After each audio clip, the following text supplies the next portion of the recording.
الحمد لله نحمده ونصلي على رسوله الكريم أما بعد فأعوذ بالله السميع العليم من الشيطان الرجيم بسم الله الرحمن الرحيم يسبح لله ما في السماوات وما في الأرض الملك القدوس العزيز الحكيم هو الذي بعث في الأميين رسولا منهم يتلو عليهم آياته ويزكيهم ويعلمهم الكتاب والحكمة وإن كانوا من قبل لفي ضلال مبين وآخرين منهم لما يلحقوا بهم وهو العزيز الحكيم ذلك فضل الله يؤتيه من يشاء والله ذو الفضل العظيم۔ ہر قسم کی تعریف، حمد و ثنا، بڑائی و بزرگی اللہ جل جلالہ و جل شانہ کے لیے لائق و زیبا ہے۔ درود و سلام ہو تمام انبیاء و تمام مرسلین پر، اور خصوصاً اللہ کی بے شمار رحمتیں و برکتیں نازل ہو نبی آخر الزمان سید المرسلین و رحمۃ للعالمین محمد الامین صلی اللہ علیہ وآلہ وسلم پر۔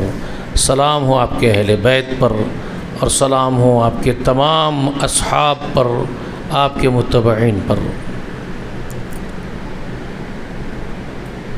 دین محمد صلی اللہ علیہ وآلہ وسلم، اس عنوان سے جو درس مسجد حاضہ میں ہو رہا ہے، گزشتہ دین محمد کے اس درس میں رسول اللہ صلی اللہ علیہ وآلہ وسلم کی عبدیت کا ہم نے ذکر کیا آپ کے سامنے۔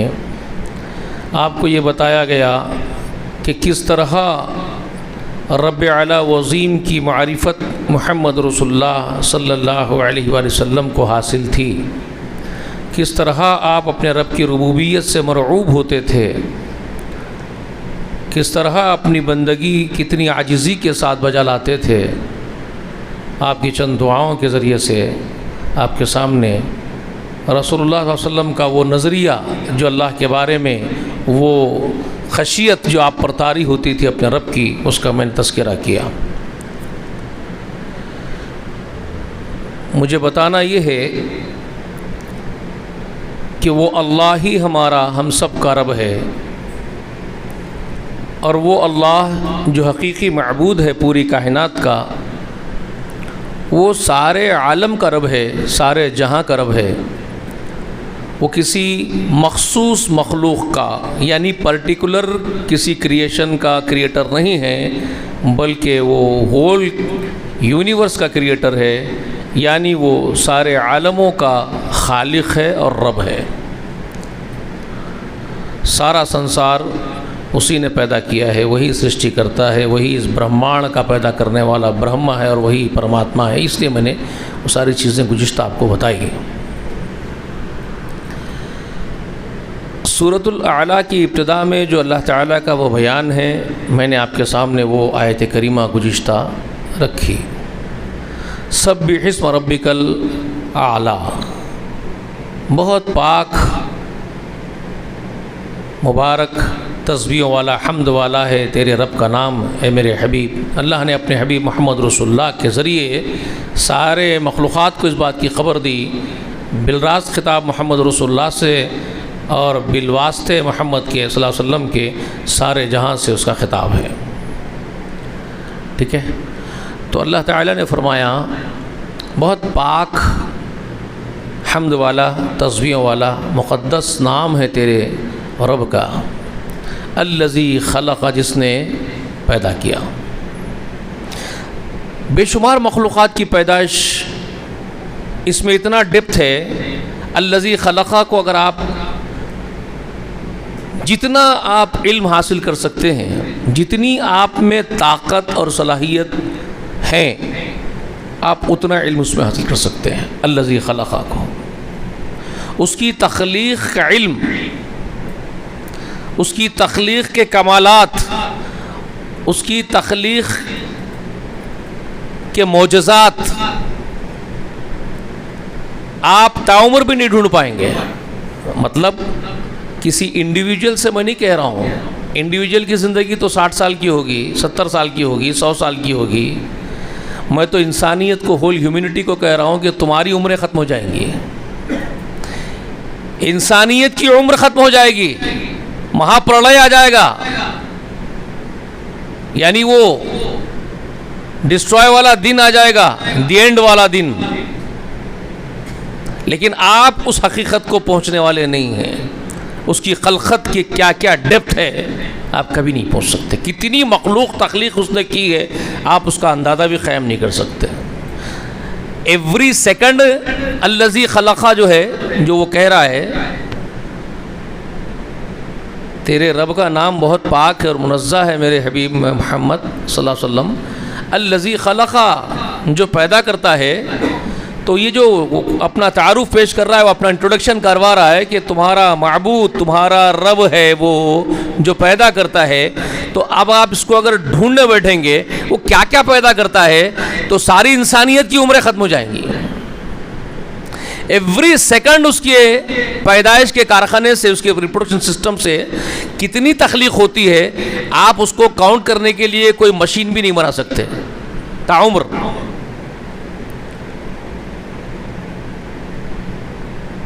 سمجھ میں آ رہی ہے بات آپ کو؟ ایک سیکنڈ میں اس زمین کی پشت پر صرف انسان اگر اپنے جنسی کو لے لے, جو انسان کی خود کی جنسی ہے, انسان جو ہے نا, مانو, وہ اپنی ہی جنسی کو لے لے اور وہ ایوری سیکنڈ کتنے انسان دنیا میں پیدا ہو رہے اس کو گن کے بتا دے.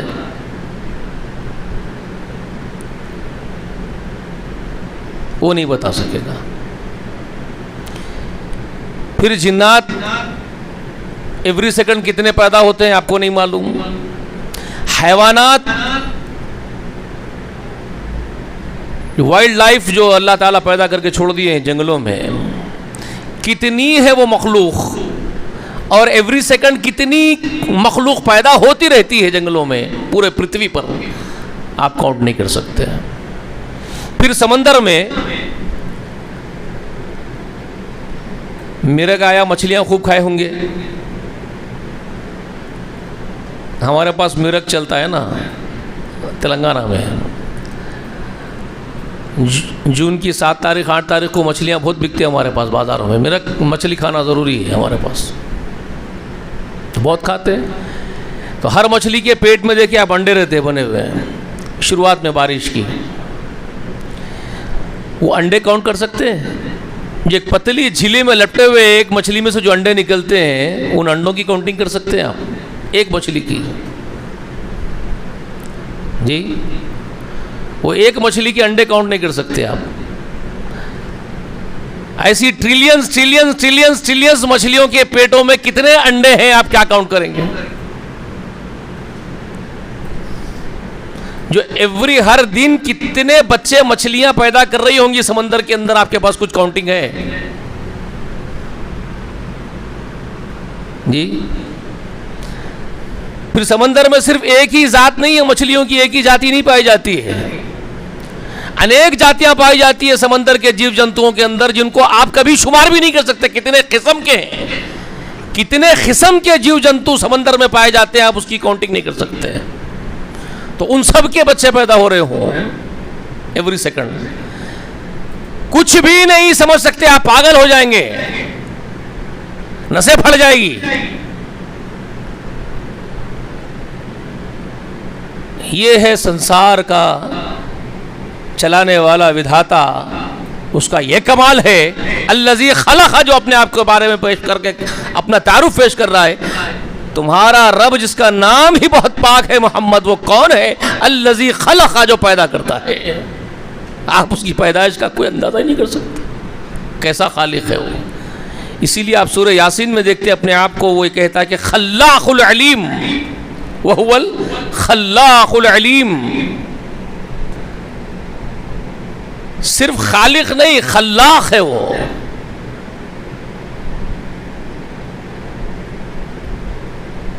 اب بتائیے, وہ ہے وہ رب جو ماؤں کے پیٹوں میں تخلیق کرتا ہے. ہم انسانوں سے وہ کہتا ہے کہ هو الذی خلقکم فی الارحام کیف یشاء. سورہ آل عمران میں ابتدا میں ہے هو الذی خلقکم فی الارحام کیف یشاء. جیسے وہ چاہتا ہے ویسے تمہاری وہ تخلیق تمہارے ماؤں کے پیٹوں میں تمہاری تخلیق کرتا ہے. 3 اندھیروں میں تمہاری تخلیق کرتا ہے. یہ بھی قرآن مقدس میں اللہ تعالیٰ خود فرما رہے ہیں ہم نے تمہاری تخلیق 3 اندھیروں میں کی ہے. سائنس حیران و شجدر ہے. یہ 3 اندھیروں کا ذکر پرٹیکولر 3 کے ساتھ قرآن کر رہا ہے 1400 برس پہلے. سائنس آج حیران ہے یہ 3 ہی تو پرد ہے جس کے پیچھے بچہ بن رہا ہے. 3 ہی ہے. جلد کے نیچے ایک جلدی اس کے نیچے ایک جلدی. پیٹ کی جلد اس کے نیچے بچے دانی کی جلد اس کے نیچے ایک جھلی ہے جس میں بچہ پل رہا ہے. یہ 3 ہی تو اندھیرے ہیں.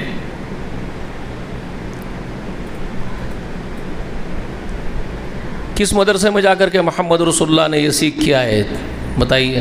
کون سی سائنس تھی اس وقت تمہاری؟ تو یہ ساری چیزیں جو ہے ایک ایک چیز پر اللہ تعالیٰ نے کلیئر کر دیا ہے. اپنا تعارف اپنے آپ کو پیش کر دیا ہے کہ میں ہی ہوں تمہارا خالق, میں ہی ہوں تمہارا پربھو ودھاتا, سنسار کا رچیتا, تمہارا پیدا کرنے والا, تمہارے وجود کا پورا موجد میں ہوں.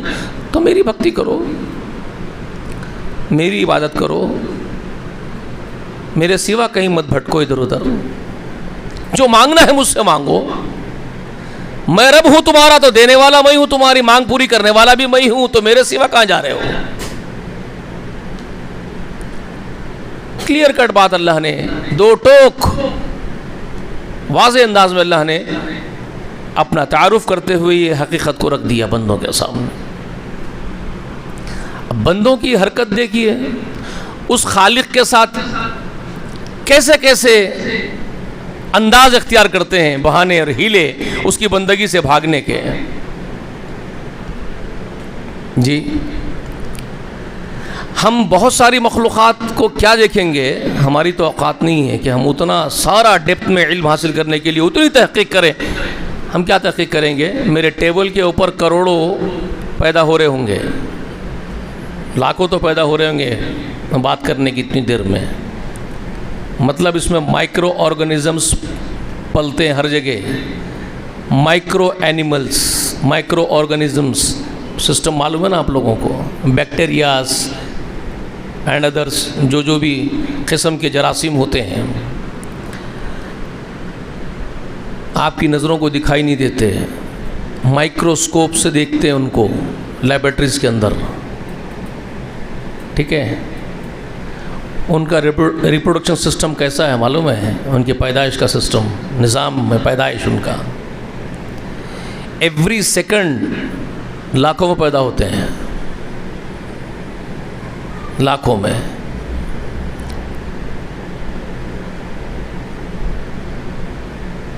ہم کیا گنیں گے خالق کی تخلیق کو؟ تو ہم کیا کریں گے, ذرا اپنی پیدائش پر غور کریں گے اور ذرا ٹیلی کر کے دیکھیں گے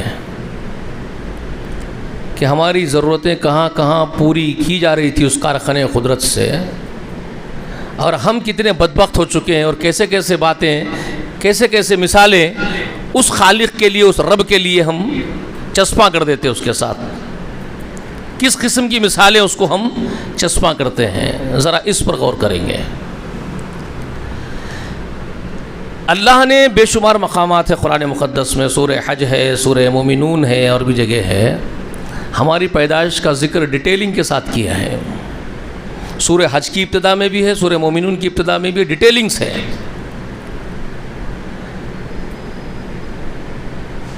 سورہ حج میں غالباً اس طرح سے فرمایا, ان کنتم ریب من البعث فإنا خلقناکم من تراب ثم من نطفة ثم من علقة ثم من مضغۃ مخلقۃ وغیر مخلقۃ، ایک تفصیل ہے، ڈیٹیلنگس ہے حج کی ابتدا میں، شروع میں ہی۔ اگر تم لوگوں کو موت کے بعد والی زندگی میں شبہ ہو رہا ہے، ہوتا ہے نا بھائی، اذا كنا ترابا وعظاما أئنا لمبعوثون أو آباؤنا الأولون قل ان الاولین والآخرین لمجموعون الى میقات یوم معلوم۔ سورہ واقعہ میں اللہ تبارک و تعالی اس بات کا ذکر کرتے ہیں کہ یہ جو منکر ہے مرنے کے بعد دوبارہ جی اٹھنے کے، اور وہ کون تھے منکر؟ مرنے کے بعد دوبارہ جی اٹھنے کے منکرین کون تھے؟ اہل کتاب نہیں تھے، ان کے نبیوں نے ان کو بتایا تھا مرنے کے بعد زندہ ہونے والے ہو تم، وہ معلوم رکھتے ہوئے بھی حرام خوری کرتے تھے۔ ان کی طرح ہمت کی داد دیجیے آپ، مگر ان کی ہمت کچھ بھی نہیں ہے ہماری امت کے مقابلے میں۔ ہمارے پاس تو ان کے باپ بنے ہوئے اب اس وقت۔ لیکن وہ جو جاہل تھے مشرکان عرب، ان کو کوئی نبی ان کے پاس آئے نہیں، تو ان کو معلوم نہیں تھا مرنے کے بعد جینے کا بھی کوئی سسٹم ہوتا ہے، مرنے کے بعد اٹھایا بھی جاتا ہے، یقین نہیں تھا۔ تو تنزیہ پوچھتے تھے رسول اللہ کو، کیا ہم لوگ جب مر جائیں گے، مٹ جائیں گے، ہمارے ہڈیاں بوسیدہ، ہم مٹی بن جائیں گے، ہماری ہڈیاں پوری گل سڑ جائیں گی، تو کیا دوبارہ ہم اٹھائے جائیں گے کیا؟ اِنَّا لَمَبْعُوثُونَ، ہم اٹھائے جائیں گے دوبارہ۔ اب آباؤنا الاولون، ہمارے باپ دادے جو کئی زمانہ پہلے مر کے سڑ گئے، انہوں بھی اٹھیں گے کیا؟ کمال ہے رسول، کمال ہے آپ کا، ہے عبداللہ کے بیٹے محمد۔ اب یہ ہے ان کا تنزیہ۔ آپ جو بات کر رہے ہیں مرنے کے بعد اٹھیں گے، تو وہ پہلے جو مر کے ہزاروں برس ہو گئے، ان کی تو مٹی بھی نہیں، انہوں بھی اٹھیں گے کیا؟ ہمارے باپ دادے بھی اٹھیں گے؟ تو جواب اللہ نے دیا، قل ان الاولین والآخرین لمجموعون الی میقات یوم معلوم۔ تو اے نبی ان سے بول دو تم یہ بات، یقیناً تمہارے اگلے پچھلے، تمہارا بابا آدم بھی جب مر کے گڑے ہوں گے کہیں نہ کہیں، ان کی بھی ہڈیاں نکلیں گی، وہ بھی نکل کے آئیں گے ہمارے سامنے، وہ بھی زندہ کھڑے ہوں گے ہمارے سامنے۔ تمہارے اگلے پچھلے قیامت تک جتنے ہوں گے سب ہمارے سامنے جمع کیے جائیں گے، ایک ایسے دن جس کے دن کا علم ہم کو ہے، وہ کب ہے، وہ ہم کو معلوم ہے وہ دن کب ہے، اس دن ہم اٹھائیں گے۔ تو یہ اعتراض مشرکان عرب کا تھا۔ بعض وقت کیا ہے، ہمارے پاس اہل علم بھی عجیب حرکت کر دیتے۔ ہمارے پاکستان کے بہت بڑے خادم گزر گئے قرآن مقدس کے، ڈاکٹر اسرار احمد رحمہ اللہ، اللہ ان پر رحم کر دے، اللہ ان کی خدمات قبول کر لے، ان کی خطاؤں کو معاف کرے۔ سہو انسان سے ہو جاتی ہے۔ وہ کسی ان کے بیان میں کہہ رہے تھے، اور وہ عجیب بات ہے، میں اس لیے اس کا خلاصہ کر رہا ہوں کہ ایسی چیزوں کا خلاصہ کر دینا ضروری ہے، عقیدے سے متعلق چیزیں ہیں، جو چیز عقیدے سے متعلق ہے اس کی وضاحت ضروری ہے، کیونکہ گمراہی کے امکانات ہوتے ہیں، تو گمراہ ہونے سے بچانا فرض ہے، عقیدے میں گمراہ ہو جانے سے بچانا فرض ہے، اس لیے میں اس کا ذکر کر رہا ہوں۔ میں یہ نہیں کہ ان کا گوشت کھا رہا ہوں، ان کی غیبت کے لیے نہیں بول رہا ہوں، وہ سہو ہے، میری دعا بھی ہے کہ اللہ ان کو معاف کر دے، اللہ ان کی غلطی سہو کو درگزر کرے۔ تو انہوں نے ایک مرتبہ یہ کہہ دیا تھا، اور وہ بھی اس بات پر کہہ دیا انہوں نے بیچاروں نے، کہ سورہ یونس میں ایک آیت کریمہ ہے، جو 18ویں آیت کریمہ میں نے کئی مرتبہ آپ لوگوں کو کوڈ بھی کرائی، وہ لکھوا بھی دی ہے آپ لوگوں کو میرے درس کے اندر۔ وَيَعْبُدُونَ مِن دُونِ اللَّهِ مَا لَا يَضُرُّهُمْ وَلَا يَنفَعُهُمْ وَيَقُولُونَ هَؤُلَاءِ شُفَعَاؤُنَا عِندَ اللَّهِ قُلْ أَتُنَبِّئُونَ اللَّهَ بِمَا لَا يَعْلَمُ فِي السَّمَاوَاتِ وَلَا فِي الْأَرْضِ سبحانہ وتعالی عما یشرکون۔ یہ 18ویں آیت کریمہ سورہ یونس کی ہے۔ اس میں اللہ تعالیٰ نے مشرکان عرب کے عقیدے کا ذکر کیا۔ کس کا بھائی؟ ان کے عقیدے کا ذکر ہے، ان کے فیت کا ذکر ہے، فیت کا، ان کے عقیدے کا بیسک ذکر ہے۔ تو اللہ تعالیٰ فرما رہے ہیں کہ وہ اللہ کو چھوڑ کر کے ایسی ہستیوں کی، ایسی شخصیتوں کی پرستش کرتے ہیں جو نہ نفع دینے پر قدرت رکھنے والے ہیں، نہ نقصان پر قدرت ان کو حاصل ہے۔ تو وہ جاہل مشرکین جو اپنے شرکاؤں کی عبادت کرتے ہیں اللہ کے ماں سوا شریک کرتے ہوئے اللہ کے ساتھ، ان کے بارے میں کہتے یہ ہیں، یقولون، اور وہ یہ کہتے ہیں، ہؤلاء شفعاؤنا عند اللہ، کہ یہ ہستیاں اللہ کے پاس ہمارے سفارشیاں ہیں، ہمارے شفعاؤنا، ہماری شفاعت کرنے والے ہیں۔ تو حضرت کو یہ مغالطہ ہو گیا اسرار احمد صاحب کو کہ انہوں نے یہ یہاں پر اس کے ساتھ یہ بیان کر دیا کہ یہ شفاعون عند اللہ کا جو عقیدہ ان کا تھا جس کے بارے میں اللہ خبر دے رہے ہیں، تو ان میں سے کچھ لوگ آخرت پر ایمان رکھتے تھے، مشرکوں میں سے آخرت پہ ایمان رکھتے تھے، اسی لیے تو وہ شفاعون کہہ رہے ہیں کہ شفاعت کا عقیدہ آخرت کے ساتھ وابستہ ہوتا ہے۔ وہ یہ بات کلیئر کر رہے ہیں بیچارے اپنی بات کو، اور وہ رکھ رہے ہیں لوگوں کے سامنے کہ شفاعون جو وہ کہہ رہے ہیں کہ ہمارے شفاعت کرنے والے ہیں یہ بزرگ، یہ شخصیتیں، یہ ہستیاں، تو آخرت میں شفاعت کرنے کا عقیدہ تھا ان کا، اسی لیے تو بول رہے ہیں، ورنہ شفاعت کا کیا معنی ہے؟ انہوں نے اس کو اس طرح سے سمجھ لیا، اس طرح سے پیش کیا، یہ بہت بڑی غلط فہمی کا شکار ہو گئے حضرت۔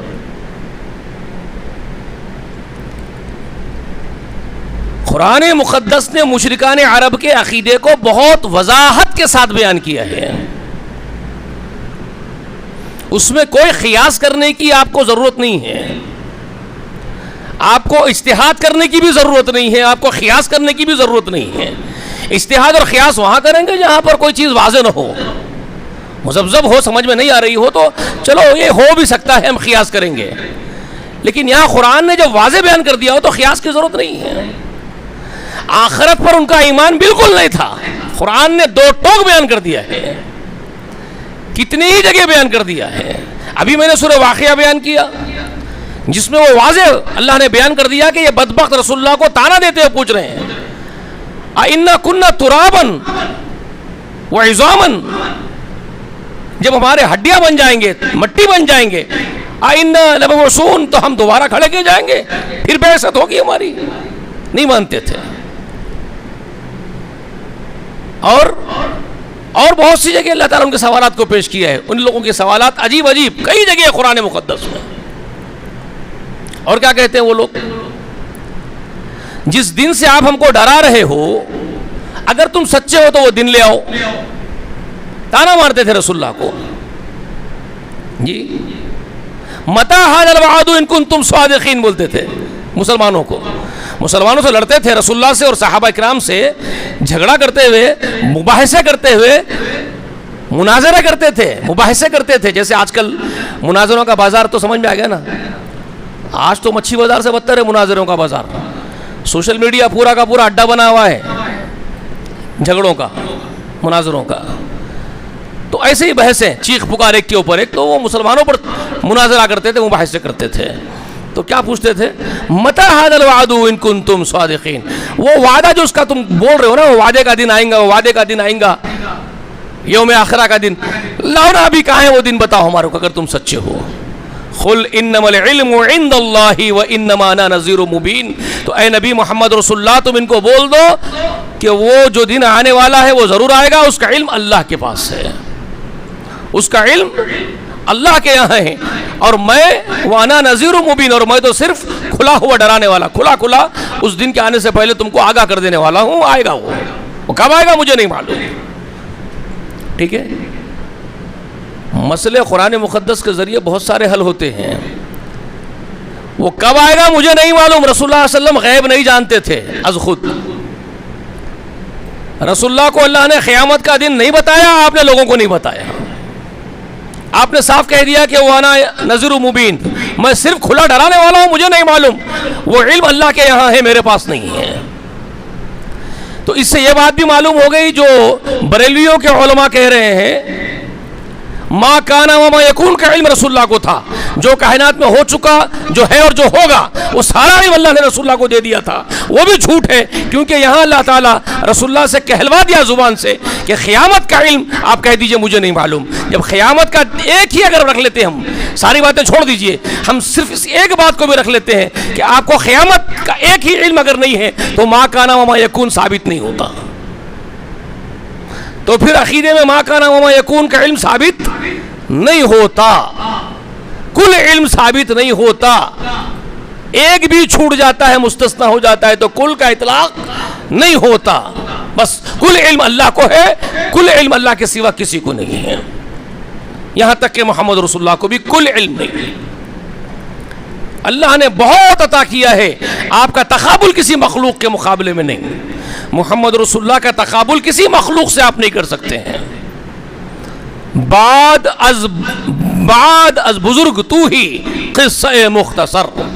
ہمارا ایمان اور عقیدہ یہی ہے کہ اللہ کے بعد بزرگ ترین ہستی محمد رسول اللہ ہے صلی اللہ علیہ وسلم. لیکن ہم یہی کہتے ہیں اللہ کے بعد، ہم یہ نہیں کہتے کہ اللہ جیسے ہیں، یہ نہیں. بعد اللہ کے بزرگ محمد رسول اللہ ہے. باقی ہم پھر کسی اور سے کمپیئر بھی رسول اللہ کو نہیں کرتے، کیونکہ آپ کے مقابلے کی مخلوق اللہ نے کسی اور کو بنایا ہی نہیں. آپ سب سے مخصوص، سب سے خاص بنائے گئے. الحمدللہ یہ اللہ کا شکر ہے، احسان ہے، اور ہم آپ کے امتی ہے، یہ اور بڑا ہمارے اوپر اللہ کا احسان ہے. ٹھیک ہے، یہ عقیدے کی چند باتیں ہیں. تو ڈاکٹر صاحب کو جو غلطی ہوئی وہ یہ سمجھ گئے ہؤلاء شفعاؤنا عند اللہ سے، کہ وہ عقیدے میں ان کے آخرت پر ایمان رکھتے تھے تو آخرت کے شفاعت مان رہے ان لوگوں کو. نہیں، وہ آخرت کے شفاعت کے بارے میں نہیں بول رہے ہؤلاء شفعاؤنا عند اللہ. وہ جو بنائے تھے بیٹے دینے والی دیوی ایک، پانی برسانے والی دیوی ایک، مصیبتوں کو دور کرنے والی ایک دیوی، رزق کی فراہمی کرنے والی ایک دیوی. تو اس طرح سے وہ اپنے چبوتروں پر اپنے گھروں کے سامنے ایک ایک دیوی کا اسٹیچو بناتے تھے.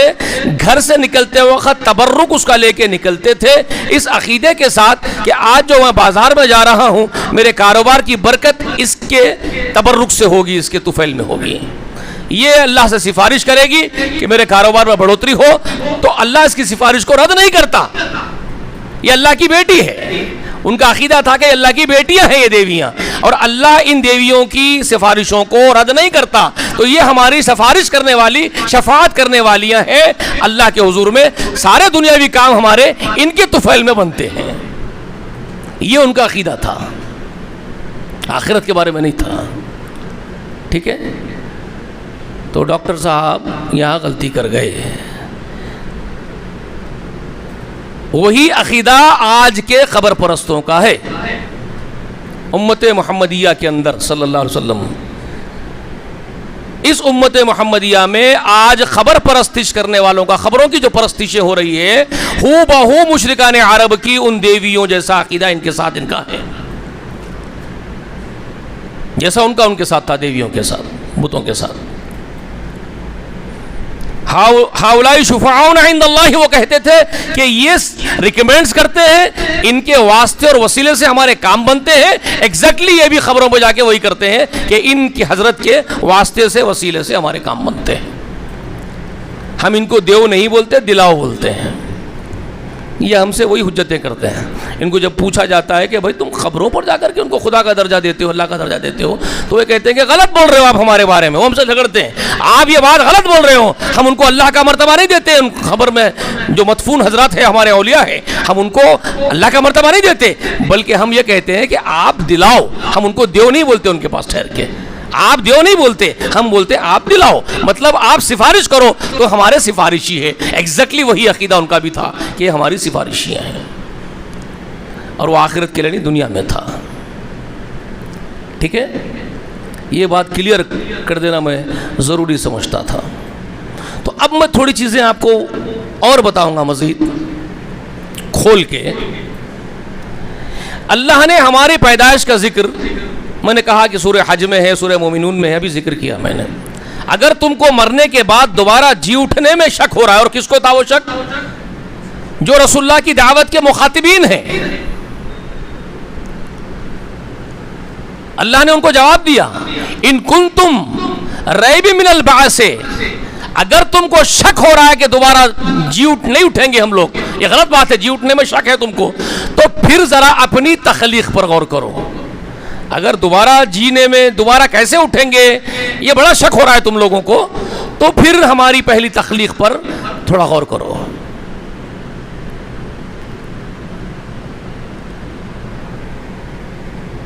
ٹھیک ہے، کیا غور کرو؟ انا خلقناکم من تراب، یقیناً ہم نے تمہاری پیدائش مٹی سے کی ہے. ثم من نطفۃ، پھر اس مٹی سے ہم نے نطفہ بنایا. نطفہ کیا؟ اسپمس، منی. ٹھیک ہے، نطفہ بنایا.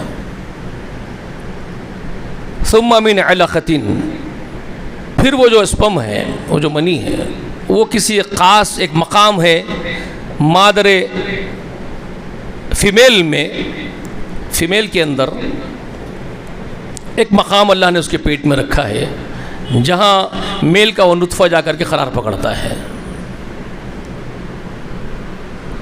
وہاں سے اللہ تعالیٰ اپنی تخلیق کی شروعات کرتے ہیں. ثم من علقۃ، پھر وہ مضغہ جو وہ نطفہ تھا اس کو کیا بنایا؟ ثم من تراب، کیا بنایا؟ اس تراب کے بعد، مٹی کے بعد کیا بنایا؟ نطفہ. ثم من نطفۃ، اس نطفے کے بعد کیا بنایا؟ علقہ. ثم من علقۃ، علقۃ کے بعد کیا بنایا؟ مضغہ. یہ مضغہ کیا ہے؟ ایک سخت بوٹی کی شکل اختیار کرتا ہے، اس کے بعد اس کی ہڈی میں تبدیل ہوتا ہے. وہ لوتھڑا جو اسپم ہے، منی کا نطفہ، پانی کا خطرہ ہے، وہ قرار پکڑا ہے، وہ انڈے کی شکل میں جاتا ہے، اندر قرار پکڑتا ہے. پھر وہاں سے وہ ایک لوتھڑا بنتا ہے خون کے لوتھڑے کی طرح سے. پھر وہ لوتھڑا ڈیولپ ہوتا ہے تھوڑا سا، کچھ پیریڈ کے بعد عرصے گزرتے ہیں اس کے اوپر. اسی لیے 9 months کا پیریڈ رکھے تخلیق میں. 4 مہینے میں تخلیق ہو جاتی ہے. 4 مہینے کے بعد حرکتیں شروع ہوتی ہیں، 4 مہینے 10 دن کے بعد. اب یہ پورا قرآن مقدس سائنٹیفک باتیں کرتا ہے، انتہائی سائنٹیفک دلائل ہے. اتنا ڈیٹیل کے ساتھ اللہ تعالیٰ نے بیان کیا ہے کہ سائنسدان سجدے میں گر جائیں اللہ کے حضور میں. اتنی ڈیٹیلنگ ہے پوری. تو ہماری تخلیق کا ذکر کیا. غور کرو اپنی خود کی تخلیق پر، ہم کیسا تم کو پیدا کر رہے ہیں ماں کے پیٹ میں، کس کس مرحلے سے گزار کے تم کو پیدا کر رہے ہیں. جب ہم یہ کر سکتے ہیں، کچھ بھی نہیں تھے تم، مٹی میں لا کے تم کو مٹی میں سے نطفے میں ڈال کے، نطفے سے علقے میں ڈال کے، لوتھڑے میں ڈال کے، لوتھڑے سے بوٹی میں ڈال کے، بوٹی کی ہڈی بنا کر کے، ہڈی پر گوشت چڑھا کر کے، پھر تمہاری صورت بنا کر کے، ہم جب تم کو پیدا کرنے پر قادر ہیں، تو تم جب پیدا ہو چکے، پورے بن چکے، دنیا میں پیدا ہو چکے، چل لیے، پھر لیے، تم بچے پیدا کر لیے، کما لیے، کھا لیے، باپ بن گئے، چچا بن گئے، تایا بن گئے، نانا بن گئے، دادا بن گئے. ارے تم کیا کیا بن گئے. تم تو وجود تمہارا موجود، اور پھر تم کو ہم نے موت دی، تم مر گئے. تو تمہارے لوگ تم کو مٹی میں لا کے گاڑ دیے، کوئی جلا دیے، تمہاری استھریاں بہا دیے. تمہارا تو وجود تھا، تمہارا میٹیریل دھات موجود ہے ابھی ہمارے سامنے. وہ جو مٹی میں ملی ہے اس کو کھڑے کر کے پیدا کرنا کیا مشکل ہے ہمارے لیے. کچھ نہیں تھے تو ہم بنا سکتے تم کو، کچھ تو ہو تم، پھر کھڑے کرنا کیا مشکل ہے. لوجیکلی بتاؤ، عقل پہ تمہاری پھترے پڑے ہوئے ہیں. تم تھے ہی نہیں، ہم تم کو وجود میں لانے پر قادر ہے، قدرت رکھتے ہیں. تو تم ہو اب کچھ نہ کچھ حصے میں پڑے ہوئے ہو، تو پھر تم کو دوبارہ اٹھانے میں ہم کو مشکل اور مشقت ہو رہی ہے. امپاسبل ہے ہمارے لیے دوبارہ اٹھانا. یہ بولو کون سی لاجک ہے تمہاری. یہ وہاں پر سورہ حج میں احساس دلایا. اگر تم کو دوبارہ اٹھنے میں شک ہو رہا ہے تو غور کرو. ٹھیک ہے. تو اب یہاں تخلیق کے مرحلے پر ذرا غور کرو. اب یہ بات میری ادھر آؤ جو میرا موضوع ہے. تخلیق کے مرحلے پر غور کرو. ماں کے پیٹ میں ہماری پیدائش کی اللہ تعالیٰ. جی جسم بنا، 4 مہینے 10 دن ہو گئے. حدیث بخاری کی حدیث ہے، صحیح حدیث، مستند بخاری شریف میں ہے. صحیح حدیث معلوم ہے نا، احادیث کے صحیح ہونے کے لیے بخاری میں ہے تو کافی ہے کسی بھی چیز، کسی بھی حدیث کے لیے. اور معلوم ہے صحیح حدیث کو تو اس سے پہلے بتا چکا ہوں میں پورا آپ کو.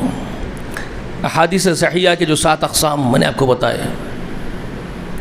ایک قسم جو ٹاپ کی ہوتی ہے، جس کو متفقون علیہ کہہ کر کے کسی بھی محدث، کوئی بھی محدث ذکر کرتے ہیں، جب اس کی سند کو، کوئی محدث کسی حدیث کے صحیح کی سند کو جب متفقون علیہ کہہ کر کے بیان کرتے ہیں تو وہ 24 کیرٹ ایک دم پیور سند ہوتی ہے. اس کا مطلب کیا ہوتا ہے متفقون علیہ کا؟ جس کو امام بخاری اور ان کے شاگرد، امام بخاری کے شاگرد، یہ دونوں محدثین کے نزدیک ان کی اصطلاح میں شیخین کا رتبہ رکھتے ہیں. شیخین کہتے ہیں ان کو، یعنی بزرگ، دو بزرگ، حدیث کے دو امام، چوٹی کے ہیں یہ لوگ دونوں، امام بخاری اور امام مسلم. محمد بن اسماعیل استاد اور مسلم بن حجاج شاگرد. دونوں کا وہ علم تھا حدیثوں میں کہ دونوں کے مقام پر پھر کوئی اور کو نہیں رکھ سکتے علم کے مقابلے میں. چوٹی کے علماء ہیں، احادیث کے بہت بڑے عالم ہیں یہ دونوں. ٹھیک ہے، تو جو حدیث ان دونوں نے بیان کر دی ہو سند کے ساتھ کہ صحیح، تو اس کو کیا کہتے ہیں پھر؟ اس پر پھر جتنے محدثین ہیں دنیا میں اب آئے ہیں ان کے بعد، ان سب نے اتفاق کر لیا کہ اگر کسی حدیث کو محمد بن اسماعیل بھی صحیح بول دے اور ان کے شاگرد جو ٹاپ کے محدث ہے وہ بھی امام مسلم، وہ بھی اگر صحیح بول دے تو وہ 24 کیرٹ کی سند ہے وہ، تو اس پر سارے محدثین کا اجماع ہے، اتفاق کا، اس لیے اس کو کہتے ہیں متفقن علیہ. اس کی سند پر سارے ہی محدثین کا اتفاق ہے، اس کو کہتے ہیں. یہ ایک میرے موضوع سے بات ہٹ جائے گی، میں نے ساری چیزیں آپ لوگوں کو بتا دی، پھر اس کو ریپیٹ نہیں کروں گا، مجھے اپنے موضوع پر بات کرنی ہے. تو ٹھیک ہے، اب اس کو امام بخاری نے بیان کیا ہے، غالباً مسلم میں ہے، مجھے یاد نہیں آ رہا ہے، لیکن ہے حدیث صحیح. بخاری تو بیان کر رہی ہیں اس کو، وہ تو مجھے معلوم ہے کہ جب 4 مہینے 10 دن گزر جاتے ہیں ماں کے پیٹ میں بچے کی تخلیق کے، تو فرشتہ اترتا ہے اللہ کے حکم سے، اس میں روح پھونکی جاتی ہے اور اس کی تقدیر لکھی جاتی ہے. لکھا جاتا ہے کہ نیک ہوگا یا بد ہوگا، یہ بھی لکھا جاتا ہے. وہ کہاں پیدا ہوگا، اس کا رزق کتنا ہوگا، اس کی موت کہاں آئے گی، یہ بھی لکھا جاتا ہے. اور یہ بھی لکھا جاتا ہے کہ وہ نیک ہوگا یا بد ہوگا، یہ بھی لکھا جاتا ہے. تو صحابہ کرام نے اس پر رسول اللہ سے سوال کیا تھا، رسول اللہ اگر یہ بھی لکھ دیتے نیک ہوگا بد ہوگا، ہمارا کیا قصور؟ رسول اللہ نے کہا تم کو عمل کے لیے آزاد تو چھوڑا ہے نا، عمل کیے جاؤ، اچھے اور برے کا اختیار تو دیا ہے نا، سمجھ تو دی ہے نا، تو عمل کیے جاؤ. پھر رسول اللہ نے بات پلٹ کر کے صحابہ کو بول دی مگر تم کرو گے وہی جو لکھا ہوا ہے. اس میں بہت ڈیپتھ ہے، اس مسئلے سے کوئی بہک گئے، گمراہ ہو گئے، ایک فرقہ وجود میں آ گیا باضابطہ قدریہ، تقدیر کے ہاتھوں مجبور. اتنا بڑا شاعر تھا، معلوم ہے بہت بڑا چوٹی کا شاعر تھا، اہل زبان اگر کسی کو بولو تو وہ غالب اقبال، یہ لوگوں کو آپ بول سکتے ہیں اہل زبان. ہم تو گونگے ان کے سامنے، ہم تو گونگے ان کے مقابلے میں، وہ اہل زبان تھے، سب سے بڑے ادیب گزرے ہیں وہ، کوئی ان کے مقابلے کے شعرا نہیں پیدا ہوئے ان کے بعد. لیکن یہ ایسا معاملہ ہے ہدایت اور توفیق کا، یہاں اچھے پیدل ہو جاتے ہیں. اتنا بڑا رتبے والا، اتنا بڑا مفکر آدمی، ہاتھ میں شراب کی بوتل پکڑ کے کہتا تھا تیرے مقدر میں لکھی تھی غالب ورنہ تو نہ پیتا شراب. جی عجیب عجیب باتیں بیچارے کی. مسجد میں بیٹھ کے پینے دے ساقی، یا وہ جگہ بتا جہاں خدا نہ ہو. اس طرح بہکی باتیں. اس کا گمان یہ تھا کہ خدا تو ہر جگہ ہے، پھر مسجد میں ہی منع کیوں کر دیا شراب پینا؟ کیا کمپاؤنڈ میں خدا نہیں دیکھ رہا ہے کیا میرے کو؟ صرف مسجد میں ہی دیکھ رہا ہے کیا؟ جی شراب خانے میں خدا نہیں دیکھ رہا ہے کیا؟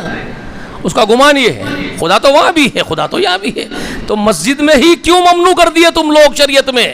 وہ اعتراض کر رہا ہے شریعت پر اعتراض ہے اس کا غالب کا. مسجد میں بیٹھ کے پینے دے ساقی، ورنہ وہ جگہ بتا جہاں خدا نہ ہو. اب اس کا جواب اقبال دیے مسجد عبادت کی جگہ، سجدے کی جگہ ہے، پینے کی جگہ نہیں ہے. وہ چلتے رہے سوال جواب لمبے چوڑے. بات یہ نہیں ہے کہ وہ کیا کر لیتے تھے، میں اس لیے بتا رہا ہوں کہ بہک جاتے تھے، اور شاعر اکثر بہکتے ہی ہیں، اور یہ حقیقت ہے. اور یہ اتنی بڑی حقیقت ہے کہ شاعر بہکتے ہیں، یہ بات میں نہیں بول رہا ہوں، کوئی دنیا کا ایکسپرٹ نہیں بول رہا ہے، یونیورس کا کریٹر بول رہا ہے یہ بات۔ اللہ نے شاعروں کے نام کی ایک سورت نازل کر دی ہے قرآن مقدس میں، اس کا نام سورہ شعراء ہے، اور اللہ نے اس سورہ شعراء کے اختتام پر خاتمے کے قریب میں یہ بات بیان کر دی ہے کہ شاعر بہکے ہوئے لوگ شاعری کرتے ہیں، شاعر تو ہوتے ہی بہکے ہوئے ہیں، آسمان و زمین کے قلعے ملا دیتے ہیں، قلعے بھر دیتے ہیں، پورے قلعوں کو جو ہے بھر دیتے ہیں۔ بولتا ہے نہیں بھائی، نہیں سنے، آسمان و زمین کے قلعے ملا دیتے ہیں۔ میں ایک ایگزامپل دے رہا ہوں اس کا، عاشق شاعری کرتے ہو، معشوق کو بولتا ہے تو کہے تو میں تیرے لیے آسمان سے تارے توڑ لاؤں، اس کا باپ بھی نہیں توڑ سکتا، ایک تارا بھی توڑ سکتا ہے کیا؟ مجھے بتائیے، لیکن بول رہا ہے نا، تو یہی ہے وہ بہکے بہکے باتیں جو کرنا ہے ان کا، ٹھیک ہے؟ تو شعراء ہوتے ہی بہکے ہوئے ہیں، اللہ یہ کہ اللہ جس کو چن لے اپنی توفیق سے، جیسے کہ رسول اللہ کے زمانے میں تھے حضرت حسان، پھر ہمارے دور میں ایک صدی پہلے گزر گیا اقبال، چوٹی کا شاعر مفکر، تو ایسا اللہ بعض لوگوں کو مخصوص کر لیتے ہیں جو اللہ کی باتیں اپنے شعروں میں ڈھالتے ہیں، جو رسول اللہ کی باتیں اپنے شعروں میں ڈھالتے ہیں، کچھ بندے اللہ چن لیتے ہیں اس کے لیے، ورنہ اکثریت تو پھر بہکی ہوئی باتیں کرتی ہے، ٹھیک ہے؟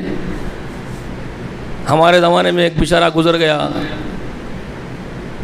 وہ کہتا تھا آسمان میرے محراب میں آ جاتا، سورج میری کھڑکی میں آ جاتا، وہ یہ سب باتیں بہکے ہوئے لوگوں کا کام ہے، ٹھیک ہے؟ تو میں یہ بتا رہا ہوں آپ کو کہ یہ تقدیر کا مسئلہ جس میں بہت ڈیپتھ ہے، لیکن میں یہ کیوں بتا رہا تھا آپ کو، تقدیر کے مسئلے پہ انشاءاللہ آگے بات ہوگی، اس کو یاد رکھنا اور نوٹ رکھنا، تقدیر میں کتنا ڈیپتھ ہے اس عقیدے میں، بہکے ہوئے لوگ گمراہی فرقہ پیدا ہو گیا تھا، تو کیوں ہوا تھا وہ بعد میں بتاؤں گا انشاءاللہ۔ تو آج جو میں بات کر رہا تھا وہ اس لیے کر رہا تھا آپ کے سامنے کہ مادر رحم میں بچہ 4 مہینے 10 دن کا ہوتا ہے تو اس کی تقدیر لکھ دی جاتی ہے، ٹھیک ہے؟ اس میں جان آ جاتی ہے، حرکت پیدا ہو جاتی ہے، اب اس کو بھوک شروع ہو گئی، اب اس کے زندگی کی شروعات ہو گئی، ماں کے پیٹ میں بچے دانی میں وہ موومنٹ کرتا ہے بچہ، اسی لیے ایوری منتھلی ٹیسٹنگ کے لیے، چیک اپ کے لیے گینیکولوجسٹ بلا کے دیکھتی ہے بچے کی ہارٹ بیٹ کیسی چل رہی ہے، حرکت کیسی ہے، بار بار ماں کو پوچھتی بھی رہتی ہے حرکت کیسی ہو رہی ہے، تو اس کا مطلب کیا ہے، بچہ ڈیولپمنٹ برابر ہو رہا ہے، اس کے اندر جان اچھی ہے، جاندار ہے، یہ اس کا دیکھنے کا مقصد ہوتا ہے، ٹھیک ہے؟ تو اب ذرا یہاں سوچو، جب وہ بچہ حرکت کر رہا ہے، اس میں جان آ گئی ماں کے پیٹ میں، ہم سب وہیں سے آئے، ہم انہی مرحلوں سے گزر کر کے دنیا میں پیدا ہوئے، کوئی بھی ایسا نہیں ہے جو یہ بولے کہ میں مادر رحم سے نہیں پیدا ہوا،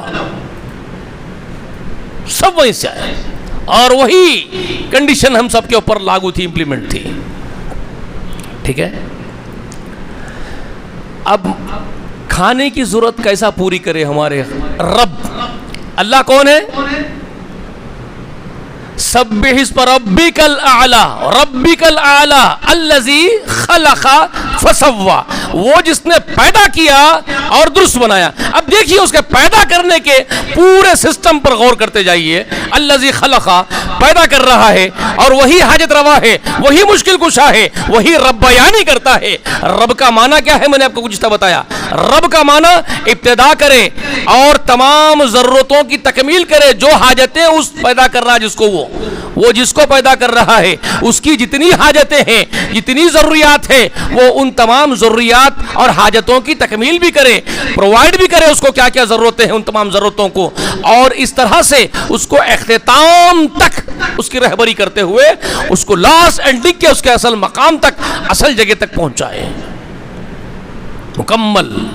وہ رب اس کے معنی ہے، رب کے معنی یہ ہے جو ابتدا کرے، اور جس کی ابتدا کر رہا ہے اس کی ہر ضرورت پوری کرے، اس کی ہر حاجت پوری کرے، اس کو ایوری ٹائم اس کی ضرورتوں کو پرووائڈ کرے، اور اس کی رہبری کرے، اس کی رہنمائی کرے، یہاں تک کہ اس کو آخر تک پہنچائے۔ رب اس معنی میں رب رب العالمین ہے. عالموں کی تخلیق اسی نے کی ہے. عالم میں ہر چیز کی ضرورت کو وہی پوری کر رہا ہے. عالم میں جتنی خلقت ہے, جتنی پیدا کردہ چیزیں اس کی اشیاء ہیں, ہر ایک کی جو ریکوائرمنٹ ہے وہ اس کو پرووائڈ کر رہا ہے, اس کی رہبری کر رہا ہے, اس کی رہنمائی کر رہا ہے, وہی اختتام تک پہنچائے گا. یہ رب ہے. اب ہم اپنی بات سوچ رہے ہیں خود کی کہ ہمارا کیا ہوا تھا, کیسا ہوا تھا. تو ہم جب ماں کے پیٹ میں بڑھ رہے تھے, ہم کو کھانے کی ضرورت پڑ گئی, تو وہ رب العالمین جو ہمارا بھی رب ہے, سب کی ضرورت کو, سورج کی ضرورت بھی وہی پوری کر رہا ہے, چاند کو بھی وہی پرووائڈ کر رہا ہے, آسمانوں کو بھی وہی پرووائڈ کرتا ہے, زمین کو وہی پرووائڈ کر رہا ہے. مجھے بھی میرے ماں کے پیٹ میں اسی نے پرووائڈ کیا تھا میری ہر ضرورت کو. کیسے کرا تھا میں ذرا غور کر رہا ہوں. تو میرے ماں کے پیٹ میں سے ایک اتڑی میرے پیٹ کو جوڑ دیا. میرے ماں کے پیٹ کے اندر کون آ کے ویلڈنگ کرا پائپ لگا کے وہاں. میں ویلڈر ہوں, ویلڈر کی ذرا اپنے فیلڈ کے بارے میں جا کے سوچ رہا ہوں. میں سوچ رہا ہوں میری ٹیکنیک کے بارے میں, میرے کو اتنا ہی معلوم ہے, میں تھوڑے کچھ اور جانتا ہوں رب کے جیسا. تو میں اپنی بات سوچ رہا ہوں, بھائی وہ پائپ لائن کیسا ملائے ہوں گے. ایک پلمبر ہے تو انہیں بولیں گا یہ پائپ لائن کو لا کے یہاں پہ یہ لنک کون کرا ہوں گا جی, بولو نا بھائی. وہ ماں کے پیٹ کے اتڑیوں میں تو سب کا اتڑیوں کا سسٹم ایک ہی ہے پورا. پھر وہ ایکسٹرنل اتڑی نکلی کہاں سے, پھر وہ بچے کے پیٹ میں جڑی کہاں سے, پھر وہ ماں جو حلق سے کھانا کھا رہی ہے وہ کھانا وہاں ڈائیورٹ کیسے ہو رہا ہے اس اتڑی میں, نئی اتڑی میں. وہ نئی اتڑی میں ڈائیورٹ ہو کے وہ بچے دانی کے اندر سے بچے کے پیٹ میں گھس رہا, ڈائریکٹ میدے کو جا رہا ہے, اس کے حلق میں سے نہیں جا سکتا وہاں پر. وہاں حلق کا راستہ, کھانے کا سسٹم وہاں نہیں ہے ماں کے پیٹ کے اندر, منہ سے نہیں کھانا ہے, منہ بند ہے وہاں.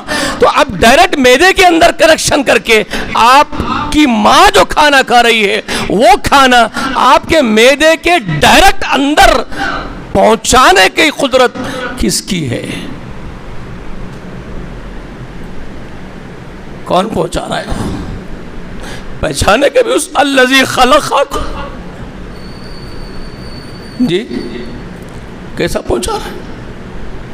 اچھا وہاں جب انہیں پہنچا رہا ہے, ہر بچے کو, کروڑوں بچے پیدا ہو رہے, کروڑوں بچوں کا سسٹم یہ چل رہا ہے. انسانی بچے ہی نہیں, جانوروں کے بچے بھی. بکری بھی بچہ جنتی ہے تو دیکھو بچے دانی میں سے ایک ساتھ میں پائپ نکل کے آتا ہے, تھوڑی نکل کے آتی ہے, بعد میں اس کو توڑ دیتے ہیں, اس کے بھی پیٹ میں جڑا ہوا ہے میدے میں. کروڑوں خربوں خربوں خربوں ماؤں کے پیٹوں سے بچوں کے پیٹوں میں کھانے جا رہے ہیں. بکری چل رہی ہے, اس کے بچے کے پیٹ میں جا رہا ہے میدے میں. تو یہ کس کی سفارش ہو رہی تھی وہاں پہ؟ کون سے ولی اللہ جا کے, کون سے غوث اعظم, کون سے پیران پیر جا کے وہاں ریکویسٹ کرے اللہ میاں کے پاس, سفارش کرے کہ ذرا ان کے پیٹوں کے اندر کھانا پہنچانے کی ریکویسٹ, میری سفارش قبول کرو. کون بولے مجھے بتاؤ, کون بولے صاحب؟ اللہ کو کون بولے اللہ ہماری یہ سفارش قبول کرو, ان کے پیٹوں میں کھانا پہنچاؤ؟ آپ کون بولے ان کو جی؟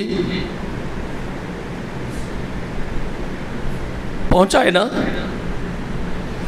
تم کو بڑا کرے نا ماں کے پیٹ میں کھانا کھلا کے. ماں کھائی سو کھانا تم کو کیسا کھلائے, کیا قدرت سے کھلائے, کیا ٹیکنیک سے کھلائے؟ کسی کے پاس ہے وہ ٹیکنیک؟ کسی کے پاس وہ ٹیکنیک ہے جی؟ آپ ہم پیدا ہو گئے, دنیا میں آ گئے, وہ جو کنیکشن تھا دنیا میں, ڈاکٹرز لیبر روم میں یہ پہلے دایاں پیدا کرتے تھے گھروں میں, کاٹ دیے, ختم ہو گیا. دنیا میں آ گئے, وہ ماں کے پیٹ کی اتڑی ماں کے پیٹ میں چلی گئی, واپس آپ دنیا میں ہے. جانور کا بچہ پیدا ہوا, اتڑی ٹوٹ گئی, دنیا میں آ گیا. اب دنیا میں آ گیا, اب تجھے منہ سے کھانے کا ہے. اب تیری ماں کے پیٹ کا جو کھانا ڈائریکٹ تیرے میدے میں ڈال رہا تھا میں, وہ تو کنیکشن بند. اب تجھے منہ سے کھانا پڑے گا, تیرے اپنے منہ سے. یہ ماں کے پیٹ میں تھا سو بچہ, کون سے انسٹیٹیوشن میں جا کے, کہاں سے کوچنگ لے کے پریکٹس کر کے آیا کہ اس کو کیسا معلوم کہ اب ماں کا دودھ یہاں سے آتا اور ایسا دودھ پینا ہے میرے کو بول کے. میرے کو دودھ اس طریقے سے پینا ہے اور یہاں سے میرے دودھ کی غذا میرے پیٹ کی غذا آتی، اس کا علم اس کو کون بتایا؟ مجھے بتاؤ، کون سے اسکول میں جا کے سیکھا؟ کون سی کلاس لیا؟ جی، انسان کا بچہ ہو کہ جانور حیوان کا بچہ ہو،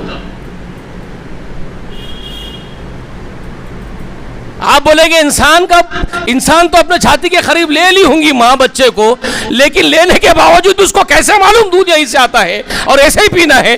یہ تو انسان کے بچے کی بات۔ جانور کا جنگل میں ایک ہرنی بچہ ڈالی، اس کے بچے کو اٹھ کے ماں کے چھاتی کے پاس ہی جانا ہے، یہ کون بتا رہا ہے؟ انہیں اٹھ کے چلتے ہوئے ماں کی چھاتی کے پاس ہی پہنچنا ہے، وہیں سے فیڈ کرنا ہے اس کو وہیں سے اس کی فیڈنگ ہے۔ اس کو کون سکھا رہا ہے بھائی؟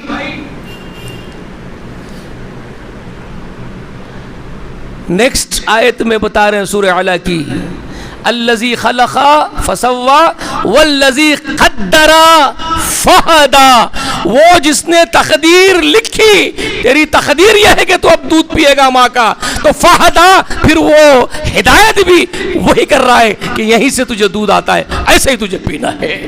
فہدا، ہدایت بھی وہی کرتا ہے، اسی کی گائیڈ لائنس ہے وہ جس پر مخلوق چل رہی ہے۔ وہ بکری کا بچہ اپنے ماں کی چھاتیوں کے پاس، وہ اپنے ماں کی تھنوں کے پاس چلا گیا فیڈنگ کرنے کے لیے۔ الذی قدر فہدا، اسی کی ہدایت ہے۔ سمجھ میں آ رہی ہے بات آپ کو؟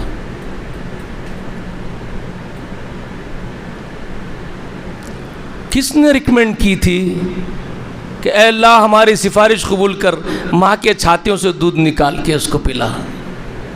کس کی سفارش تھی؟ کبھی غور کیے؟ کچھ بھی غور نہیں کرتے آپ۔ ہم آج ذرا یہ بولو، فیمیل کو دودھ جب تک اس کے بچے دانی میں، اس کے پیٹ میں بچہ ہے، کسی فیمیل کو دودھ نہیں آتا، کسی فیمیل کو دودھ نہیں آتا، نہ مادر ہے، نہ انسانی فیمیل میں، نہ جانوروں کی فیمیل میں، کسی میں نہیں۔ جب بچہ ڈیلیور کر دیتی ہے وہ فیمیل، چھاتیوں سے دودھ آنا شروع ہوتا، ایک راستہ بند ہوا، دوسرا راستہ آٹومیٹیکلی قدرت سے اس کی اوپن ہو گیا۔ رزق کا توکل سیکھو۔ اللہ اگر روزی کا ایک راستہ بند کیا، کئی راستے کھل جاتے ہیں قدرت سے۔ کون سفارش کرے گا؟ کس کی مجال سفارش کرے؟ من ذا الذی یشفع عندہ، کبھی سمجھے؟ اللہ باذنہ، وہ حشر کا ہے، دنیا کا نہیں ہے۔ ڈاکٹر صاحب اگر زندہ ہوتے تو ہم بات کرتے ہیں، دنیا کی سفارش یہ عقیدہ بدترین ہے حضرت۔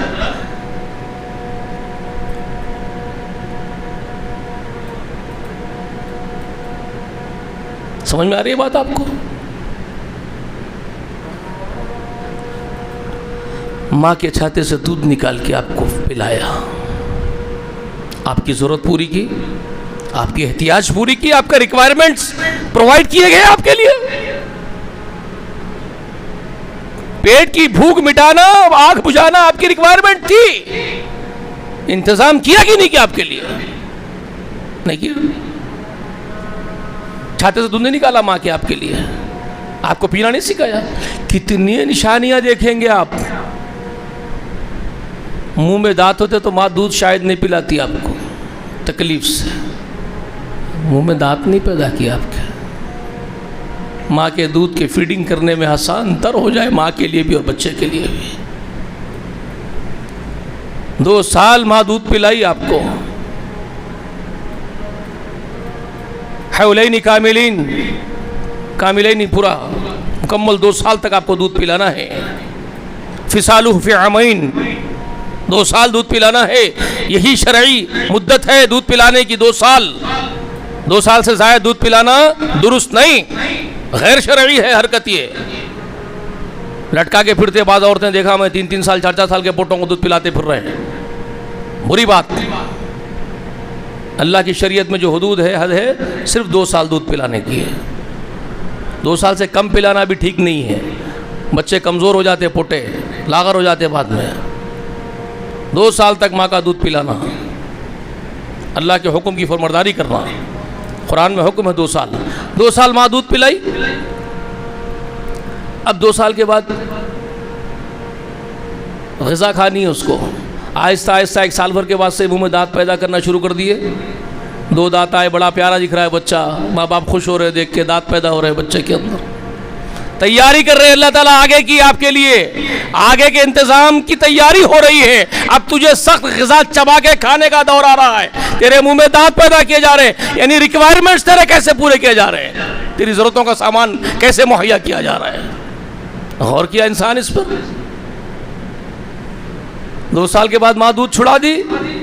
اب روٹی کھانے کا دور آ گیا, چاول کھانے کا دور آ گیا. چبانا ہے, کھانا ہے. تو تیرے لیے کھانا زمین سے نباتات, غلے, ترکاریاں, اناج کس نے اگائے؟ اس اللہ نے اگائے. کہاں کہاں وہ تیری ضرورتوں کا خیال کر رہا ہے, ہر جگہ تیری ضرورت کا خیال کر رہا ہے. تیرے ماں باپ میں جو شفقت رکھی ہے تجھے پالنے کے لیے, ان کے دلوں میں ممتا محبت بھر دی کٹ کٹ کے تیری پرورش کے لیے. تیری ماں خود تجھے ہٹا کر کے سوکھے میں ڈالتی ہے, خود کچے میں سونا گوارا کر لیتی ہے, تجھے تکلیف نہیں ہونے دیتی. یہ کیا ہے؟ رب ارحمہما کما ربیانی. یہ کیا ہے؟ اس کو کیا کہا؟ اس کو کیا کہا؟ ماں کی شفقت کو, ماں کی اس پرورش کو, باپ کی اس پرورش کو نام کیا دیا اللہ نے؟ کیا نام دیا اس کو؟ ماں اور باپ جو اپنے بچوں کی پرورش کر کے پالتے پوستے, محبت نچھاور کرتے اپنی, اس کو کیا نام دیا اللہ نے؟ غور کیا اس نام پر کبھی؟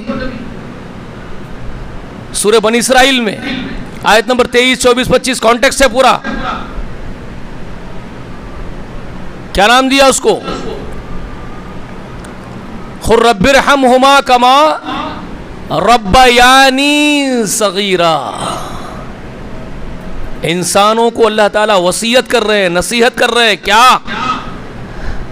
کیا نصیحت کر رہے ہیں؟ قضا ربک الا تعبدوا الا ایاہ وبالوالدین احسانا اما یبلغن عندک الکبر احد کلاہما. کیا فرمانا وہاں پر؟ تم انسانوں تمہارے رب کے فیصلے کو سن لو. کیا ہے فیصلہ؟ وقضا ربک الا تعبدوا الا ایاہ, کہ اس اللہ کی عبادت کے سوا کسی کی عبادت کرنے کی گنجائش نہیں ہے تمہارے لیے. اللہ نے یہ لکھ دیا ہے, فیصلہ ٹوٹ کر دیا ہے کہ اس کے سوا کسی کی بندگی نہیں ہوگی. وبالوالدین احسانا, اور ماں باپ کے ساتھ احسان کیا جائے گا. اس میں بھی گنجائش نہیں دی گئی. جیسے اللہ تعالیٰ اپنی بندگی میں کسی اور کی گنجائش نہیں رکھی, اسی طرح ماں باپ کے ساتھ سلوک کرنے میں کوئی گنجائش نہیں رکھی. کوئی بہانہ, کوئی ہیلا نہیں چلے گا. کوئی بیٹا, کوئی بیٹی, کوئی اولاد یہ آرگومنٹ نہیں کر سکیں گے, اور وہ آرگومنٹ ایکسکیوزز ان کے قبول نہیں ہوں گے اگر وہ ایکسکیوز پیش کرے یا آرگومنٹ کرے کہ اللہ میری ماں تیری نافرمان تھی, تیرے ساتھ شرک کرتی تھی, تجھے نہیں مانتی تھی, یا میرا باپ تیرا کافر تھا اس لیے میں سلوک نہیں کرا. نو ایکسکیوزز, نو آرگومنٹس. وہ کیا کرتا تھا ہم پوچھیں گے, وہ کیا کرتی تھی ہم پوچھیں گے. تیرا کام یہ نہیں ہے, تو کوئی میرا شریک نہیں ہے, میرا ہمسر نہیں ہے, میری گدی میں بیٹھا ہوا نہیں ہے. تو کون ہوتا ہے تو یہ بولے کہ میری ماں تیری کافر تھی, فلانی تھی؟ چل, تیرے کو اس کا کوئی حق نہیں بولنے کا. ہم جو تجھے آرڈیننس پاس کر کے تیرے پاس بھیجے تھے, ہمارے آرڈیننس سے کہ ماں چاہے کوئی ہو سلوک کرنا تیرا کام ہے, باپ چاہے کوئی ہو سلوک کرنا تیرا کام ہے. تو وہ کیا کہ نہیں کیا وہ جواب دے. یہاں پر ماں یہ کرتی تھی, باپ یہ کرتا تھا, تیرے سے نہیں پوچھیں گے وہ کیا کرتے تھے, وہ ہمارا ان کا معاملہ ہے.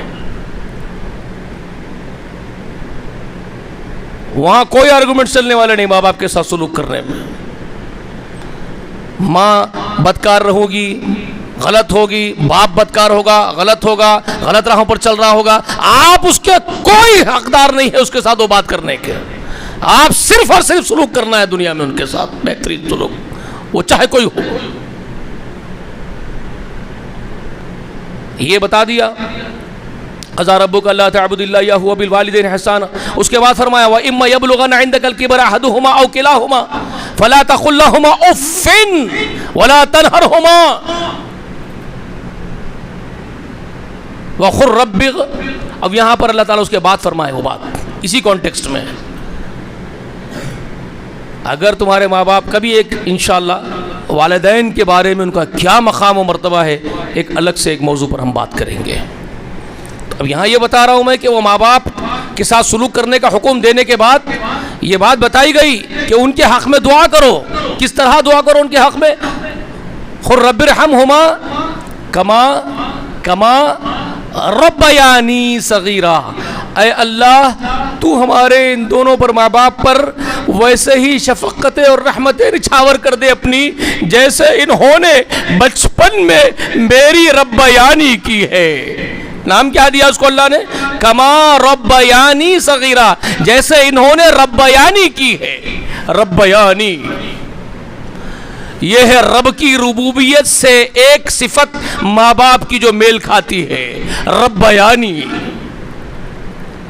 وہ رب ہے تو ماں باپ ربیانی اللہ نے ان کے اندر ڈال دی ہے تمہارے لیے، تمہاری زندگی کی بقا کے لیے، تمہاری اپنی زندگی کی بقا کے لیے تمہارے والدین میں اپنی صفت ربوبیت کی ایک جھلک ربیانی کی ہم نے ڈال دی ہے تاکہ تمہاری پرورش ہو. کس طرح ہم نے تم پر احسانات انڈھیلے، ہمارے احسانات ہیں جو تم پر ہم نے کیے. ماں باپ میں اگر وہ ربیانی نہ ہوتی تو ماں باپ بچوں کو لاپرواہی میں کہیں پھینک دیتے اور تم مر جاتے.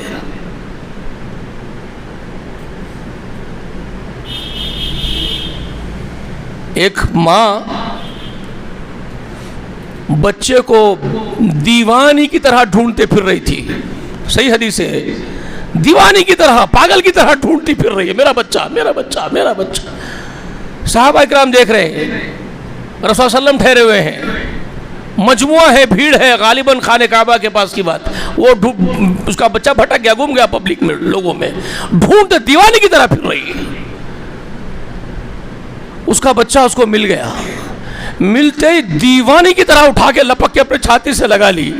سارے لوگ دیکھ رہے ہیں، وہ بے پرواہ ہو گئی، لوگوں سے، دنیا والوں سے بے پرواہ ہو گئی. فوراً اپنے چھاتی کو نکال کر کے اپنے بچے کے منہ میں لگا دی.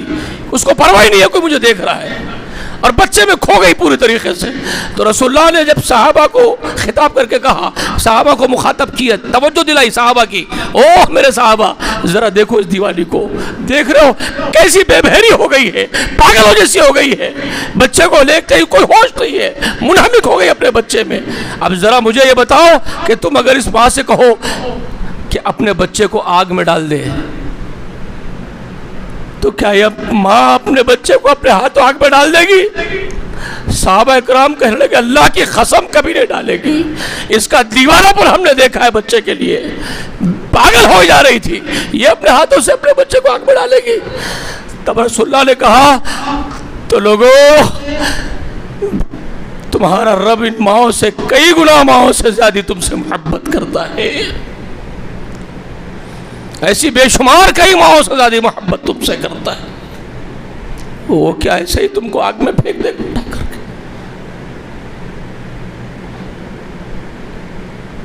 ربیانی یہ ہے ماں کے اندر کی جو تڑپا کے رکھ دی ہے، ربیانی اس کو ایک جھلک ہے اس رب کی ربوبیت کی.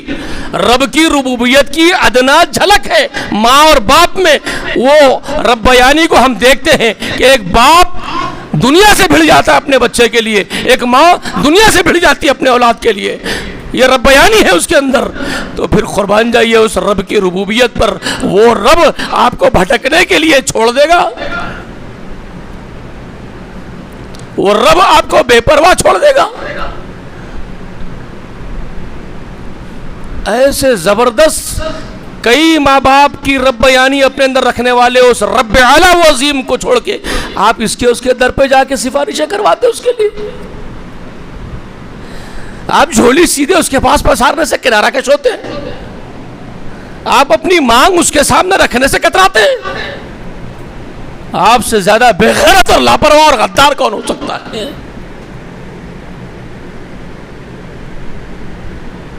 ایسے ہی آپ کو بڑا کرتا ہے آپ کا رب، ایسے ہی آپ کو ہوش و حواس والا بناتا ہے آپ کا رب.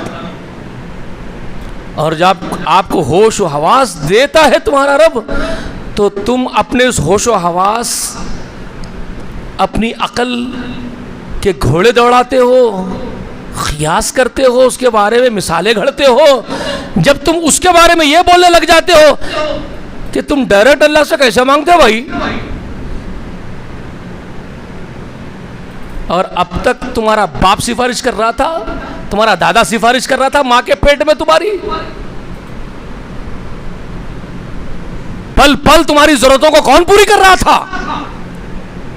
وہ اب اتنا ناقص ہو گیا ہے وہ رب تمہارا کہ وہ خود تمہاری ضرورت پوری نہیں کرتا ہے، کسی اور کے بولنے پر کرتا ہے. وہ تم کو ہوش آتے ہی تم اپنے رب کو ناقص بتا دیے، اس میں نقص نکال دیے، تم اس کی رب بیانی میں نقص نکال دیے. تم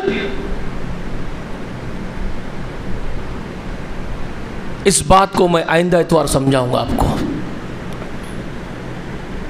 یہ جو مثالیں دیتا ہے نا یہ بدبخت اور غدار قسم کا انسان، کتنی درست ہے اس کی یہ مثالیں ہیں جو رب کے بارے میں مثالیں دیتا ہے. ان کی مثالیں دیتا ہے. یہاں سیدھے چلے نہیں جاتے، یہاں سفارش لگاتے ہو، یہ منسٹر کے پاس جاتے ہو تو سفارش لگاتے ہو.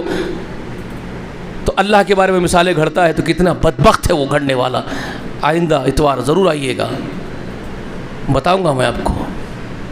وہ رب ہے، وہ کسی کا محتاج نہیں، کسی کی اس کو ضرورت نہیں ہے کہ اس کی بارگاہ میں کوئی آئے. بندے کے اور رب کے بیچ میں کسی اور تیسرے کی ضرورت اس کو پیش آ رہی ہو. ایک عبد کے اور اپنے اس کے رب کے بیچ میں کسی تیسرے کی حاجت نہیں ہے. وہ خوب جانتا ہے اپنے بندوں کو، اپنے غلاموں کو، ان کی ہر ضرورت کو پوری کرنا. وہ کسی کی سفارش کا حاجت مند نہیں ہے. ٹھیک ہے؟ تو اللہ سے دعا ہے کہ اللہ تعالیٰ کہنے سننے سے زیادہ ہم سب کو سمجھنے کی توفیق دے. جب تک اس دنیا میں ہم کو اللہ زندہ رکھے، ایمان کے ساتھ زندہ رکھے، اسلام پر زندہ رکھے، ہمارا خاتمہ ہو تو مستحکم ایمان کے ساتھ ہم اس دنیا سے رخصت ہو. اللہ ہماری التجا قبول کر لیجئے. اللہ ہم کو دنیا اور آخرت کی سب بھلائیاں عطا کیجئے. ہر شر سے ہم آپ کی پناہ مانگتے ہیں، ہر شریر سے آپ کی پناہ مانگتے ہیں. اللہ ہر شر سے اور شریر سے آپ ہم کو بچا لیجئے. آپ ہی ہمارے رب ہیں، آپ ہی ہمارے حاجت روا مشکل کشا ہے. اللہ ہمارے سارے معاملے آپ کے سپرد ہے. اللہ تعالی ہماری حفاظت کیجئے. وآخر دعوانا ان الحمد للہ رب العالمین. السلام علیکم ورحمۃ اللہ وبرکاتہ.